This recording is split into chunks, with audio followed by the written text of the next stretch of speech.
All right, everyone. Well, I am here today to answer one simple question, and that is, how many gems should I save for ESCANOR? What if you want to be really safe and you want a 99% chance of pulling ESCANOR? Or what if you want to be even more safe than that? Well, let's get into that right here. And I want to start off by sharing the actual numbers here, and I'll put this at the start of the video because what I'm going to do is after showing the numbers, and don't worry, I've got more of them here because I know a lot of people want to be even more safe than 95%. Then I'll get into the actual math and how I got these numbers here because it is a little bit complex. So if you don't care about that part, that is totally fine. That's why the numbers are at the beginning. But if you are a math person, just a bit of a warning, a bit of a heads up, we're going to get into some crazy stuff here. So this is up to 1,000 gems, so you can see 250 gems saved is a 52% chance of pulling ESCANOR. 500 gems will give you a 77% chance. 750 gems will give you an 89% chance, and 1,000 gems will give you a 95% chance. But like I said, a lot of people probably want to be even more safe than 95%. So let's go even further and beyond. So now we've got 1,250 gems, which will give you a 97.5% chance. 1,500 gems saved will give you a 98.8% chance.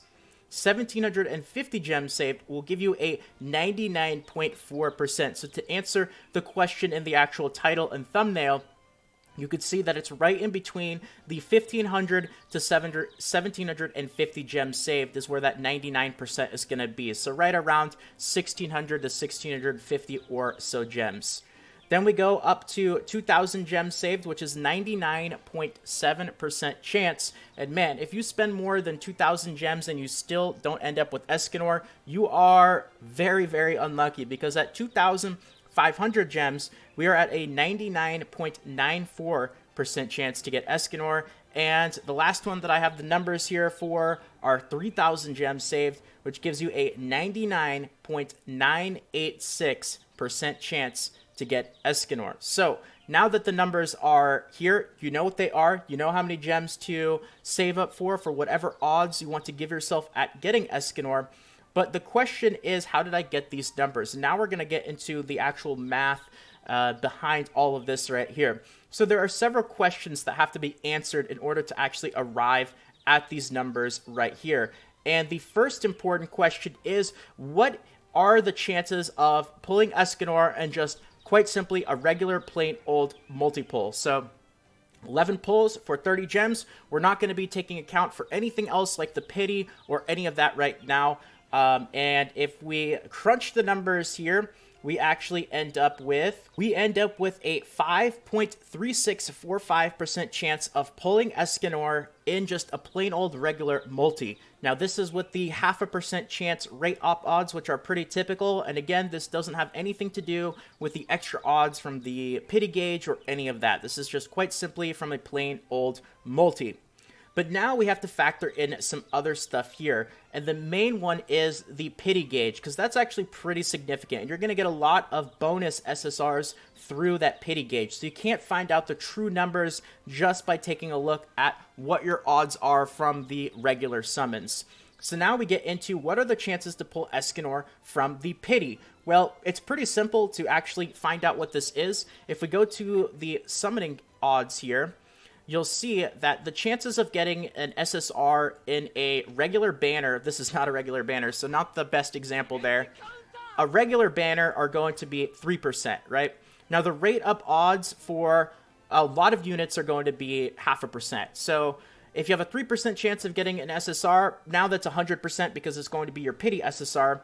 And ESCANOR is going to represent 0.5% of that. So he's going to represent 1/6 of the pie here, if that makes sense. So from your pity bonus, you have a 1 in 6 chance of your pity bonus actually being that rate up unit, which would be ESCANOR. So that's really important, and we're going to have to keep that number in the back of our head to apply it to what the true odds are. But now it gets even more complicated, unfortunately, because we have to actually find out how many regular multis is it going to take on average in order to get ourselves that pity bonus.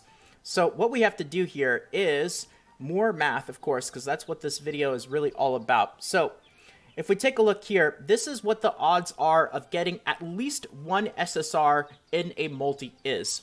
Now, You might think it's 33% because, of course, you have a 3% chance for an SSR. You have 11 pulls, so it might appear to be 33%, but it's not because you have to factor in the chances of getting more than one SSR. So it's a bit lower than 33%, but 4 to 5% of the time when you do pull from a multi, you're actually going to get more than one SSR. But that doesn't have any influence on the pity gauge. It doesn't matter whether you get one SSR, two SSRs, or even more than that. It's not going to activate the pity gauge. It only activates when you get 0.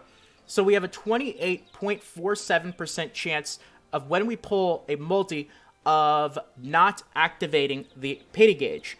So the important number isn't this 28.47. It's actually the opposite of that. So we want to take 100% and then subtract this 28.47 number.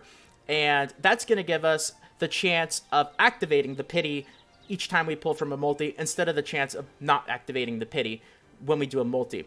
And now in order to activate the pity bonus, we have to do that a total of 5 times. So if we take 100% and subtract 28.47%, we're going to get 71.53%.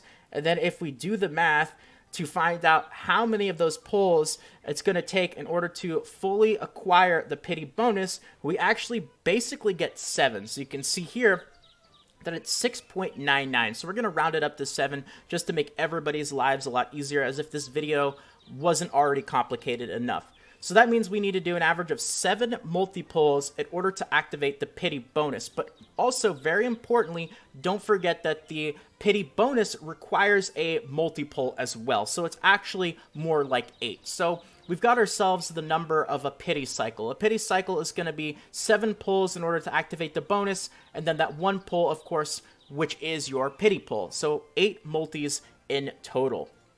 So now what we actually have to do is we have to calculate what the chances of getting ESCANOR are in 1 pity cycle, which is a total of 8 multi-pulls. And we already know the number for getting ESCANOR in 1 pull, which was about 5%.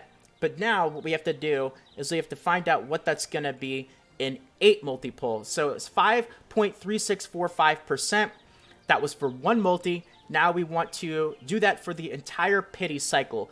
And that gives us a chance of 35.667%. Now, this is just the chances of getting ESCANOR in 8 pulls, which is 1 pity cycle, but we still haven't actually added that pity bonus yet. Remember that the pity bonus is 1/6 of a chance to get ESCANOR because he's 0.5%. SSRs represent 3% of the pull pool. So when you actually do a pity pull, you're guaranteed to get an SSR, and ESCANOR is going to be 1/6 of the time as he's going to be the SSR that you end up getting. So the last step, all we have to do here is now add that 1/6 of a chance to get ESCANOR in your pity pull to the 35.667% chance that we have to get him without the pity bonus, and we end up with that number of 52.33% chance. So you can see that the pity bonus is actually pretty significant. That represents a good amount of the time that you're actually going to get the SSRs that you are looking for. So now we have the actual chance to get him in 1 pity cycle, and all we have to do is loop back around the cycle and convert that to the amount of gems that you want to save up for. Now, 1 pity cycle is 8 multi-pulls. We know 1 multi-pull costs 30 gems, so quite simply, 1 pity cycle is going to be 240 gems. And if you actually take a look at the numbers that I shared at the start of the video, you'll see that they are close to 240 gems, but I actually added 10. So I rounded up to 250 gems just to add a little bit of, just a little safety net, I guess you could call it, to account for maybe some small rounding errors, some small discrepancies, and also some little other minor calculations. If you want it to be absolutely 100%, I would have had to go through even more stuff, and it would have just been such a headache. My head would have exploded, and it's just, at that point, it's not worth it. We're close enough. It's obviously not 100%, and this is all still RNG. Of course, you could be lucky. You could be the chosen one. You might get really unlucky, but this gives us a very, very good estimate of the amount of gems that you want to save up for a certain chance in order to pull ESCANOR. So once again, that's where we got that 52.33%, which is 250 gems saved, and then from there on, we can easily calculate the rest of the numbers that we have here. So I know that the second half of the video was pretty crazy. I didn't expect too many people to really keep up with it, but if you did, congratulations. And to end things off here, I want to ask you the question. How many gems are you going to be saving up for ESCANOR? Let me know in the comment section how many gems you have prepared. And also, if you want to come back after you pull, let me know how many gems it took you and if you were really lucky or really unlucky. You know, if you were somebody where you should have had a 98, 99% chance to get him, but you didn't, that's definitely something I'm interested to know because it's unfortunate, but hey, it does happen. So anyway, that's going to be it for the video. I appreciate everyone watching. Thanks again for all the support. And yeah, that's going to be it. So if you enjoyed this video and you want more like this in the future, consider subscribing to the channel. Feel free to leave a quick like as well. It means more than you can imagine. And more Grand Cross Global videos should be popping up on the screen. Feel free to check them out. But if not, until next time, take care everyone. And this is Salt of the Salty Guild, signing out.